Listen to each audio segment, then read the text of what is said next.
Hi everybody, today we'll talk about how to fix or how to solve archive messages on Telegram. To know how to fix or how to solve archive messages on Telegram, you should just go to settings.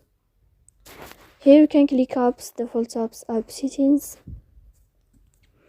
Then you will enter to the window or to the app of Telegram and you can click here in this page. Then this list of app info, you click on first app and you can click OK. Here we'll enter to the window of storage. Then you can click clear cache. Then you can turn off your Wi-Fi and you can wait a moment to turn on your Wi-Fi again. So please don't forget to support us by like and subscribe. See you next time in another video, and thank you for your attention.